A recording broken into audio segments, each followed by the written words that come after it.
Raynor, where do we have him? Oh, that's me, Raynor. Oh man. Um, I used P1. That's a Like humane. I was like, I'm gonna try P1, and I tried this, and I kept getting to the last area, and then I died. Then I played P1 with tank support. P1 plus tanks, that sounds crazy, but after adding tanks, it was like really easy. So it turns out that I wanted lots of HP from the Marauders, and then I wanted tanks for the long range. Not the firebuts? So no firebats. Firebats they died in explosions. No firebats. Not to mention they never actually hit anything because their attack delay is so long that the Marines will have killed the Broodlings before the Firebat even gets a single attack off. That makes sense. They're So, That's it though. Raynor's he's not Artanis bad, but he's not really strong. So like pushing power, like you requires you need to micro so much, and just for like mediocre results. So I put him in D. okay. How about you, Sixbender? I think it's a little easier than that if you're not P1, but anyways, I'd probably actually use P2 and just go Vulture tank. However, yeah, tanks are important. They are very good here.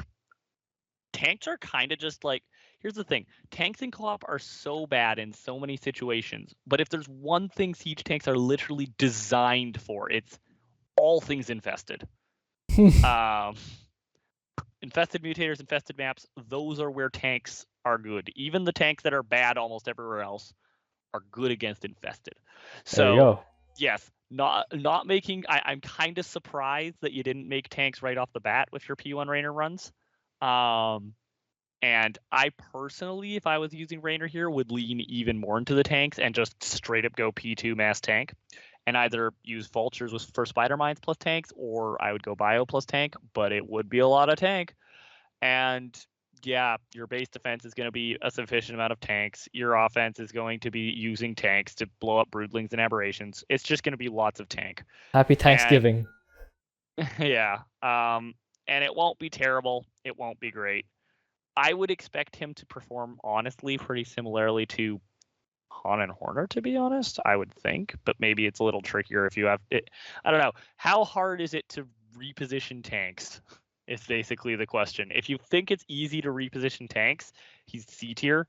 If you think repositioning tanks all the time is hard, he's probably D tier. How do you fight air? The same way Han and Horner fight Zerg, by dying horribly and then re-rolling. But you still have like a few air units, so you use battle cruisers, the Hyperion, to take them out.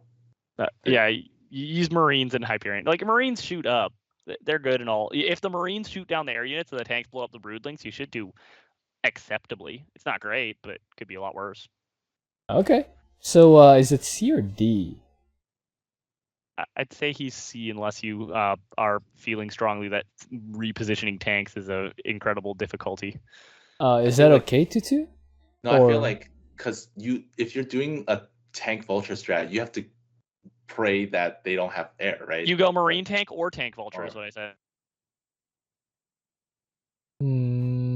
It's just not really good, and you gotta micro a lot, so like you don't want the broodlings to get too close to your stuff, and if they get close to your Marines, they're gonna die if they're not P1 Marines.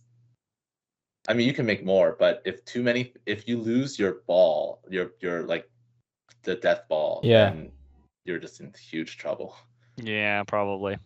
Because you're P1. Unlike, well, even if you're not P1, because tanks cost gas and you can't that's true. Gas. That's true. So that's unfortunate. So that's why I don't think there's C. I don't think there's C because I'd be okay seeing Jimmy and D. The only problem with that is that would make me start to feel like maybe Han and Horner should be D after all. But yeah. Just because of their comp dependence being similar to Jimmy's, but I guess they are a little bit less micro intensive, so they can keep C. If you use a different prestige, do you think it would have gone better or worse? I hate using P0 and P2 now. The more I play Raynor, the more I hate those two prestiges. So I pretty much only use P3 or P1. If I really, really have to, then I'll use P0 or P2. But I really don't want to use those. Why not? They die too fast. Marines die too fast, and I don't like that. If the strategy is massing siege tanks, I mean, Siege tanks plus. it's Marine tank. yeah, The strategy is Marine tank. It's just Marine tank, but no really make tank. Like, you don't even have to. You probably don't even have to make a second factory. It's just keep your factory nonstop producing tanks, and remember, and keep them Jimmy's- alive.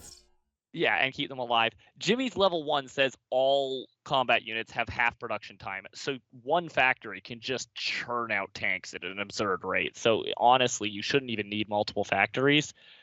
If you do make multiple factories, it should be because you're against like a hard ground comp where it'll actually be seriously good to have that many tanks. And then you're gonna find that next thing you know, you won't have any Marines anymore because you're maxed out on tank. Yeah, Assuming you're keeping your tanks alive properly. And that really should just entail keep the tanks behind the Marines. And I guess if you're using P1, then your Marines are chonky that way. Or if you're not using P1, just mule harder and make new Marines. If they die, you just throw more Marines. The Marines are like the sacrificial padding in front of your tanks. Yeah, that makes sense, but what I'm looking at here is, does Raynor belong in the same tier as Abathur and Alarak? Or does Han and Horder go down? Yeah. Yeah. Because they're in... Yeah. Abathur's Abathur is Swarm Hosts. stronger, Alarak has... for sure. Yeah, Abathur's quite a bit stronger. Yeah. Okay. Fair enough. We can dump Han and Horner and Jimmy into D tier. Wait, Han and Horner I think goes... that's fine. What? I think that's fine. Oh, we want the Mut Han and Horner. Yeah. I think that's fine. Okay. Han and Horner, because Han and Horner are comp dependent. It's like, yes, Han and Horner can be really easy if you get the right Protoss enemies. And You get the right that's about Protoss it. enemies. And Raynor, if you get It's not even just ground-based... any Protoss. It has to be the right Protoss, because if you're Rip. facing either of the Brood War comps, your battle cruisers are going to disappear in approximately 2 seconds. Poor Han and Horner. Oh well, maybe someday. Raynor... But they're not very strong, Commander. Yeah, so at least they're not Artanis. Yeah, Artanis is really bad here. D is still kind of respectable. Oh wait, like, by the way, without if prestige, someone else gets put in E tier, they might just force Artanis into F just by virtue of he's worse than them. who else here could be worse than Artanis? Who could be worse than Artanis? No one. Yeah. Yeah. So Well, without eh. I think we're gonna once again run into the whole Zagara Artanis thing as we have in the past a lot. Where it's like, Not even who's keeping it a worse? secret anymore. We're not. We're just not. Let's be honest here. Let's be real. A lot of these weeks are gonna turn into Zagara and Artanis competing for the bottom tier. Han and Horner is just celebrating that they're not in that conversation anymore. Yep. It's the same 4 people at the bottom, right? It's always the same 4 people. The same at the 4 bottom. people. Poor guy. Actually, 5 people because Han and Horner is 2 people. Yes.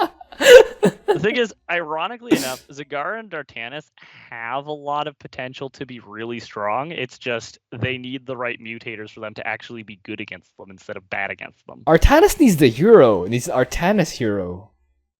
That's what he needs. That would make him strong against everything. Like, that would make him so versatile and strong against everything. And Zagara needs, like, deep tunnel on the bio launchers. And the bio launcher should be able to be placeable without creep, and should generate creep even. That'll make Zagara... Zagara just becomes bio launchers. as the Yes! I mean, look what they turned Arcturus into. What? Arcturus Not becomes... the direction I think we want. Yeah, that doesn't sound right for Zagara. Bio launcher's the commander. Oh, God. Bio launcher. Sounds fun though. It's fun, right? Just make it a prestige. That's what they should have done with a prestige. Dang it. Honestly, there's so many. The fact that there's so many viable prestige options for Zagara, like for design wise, is kind of a sign of how much she just kind of like feels like a disappointment Anyway. in her base form. Let's go back. Raynor, without prestige, where does he land? Same thing. Same thing. He's Yeah, not bad enough we to... just established whichever prestige you're using, it's kind of the same thing unless it's P3. In which case, Alright. if it's P3, you'll run into problems because aberrations will slap Arana, but hopefully you should be fine. Alright, fair enough. Alright, let's move on.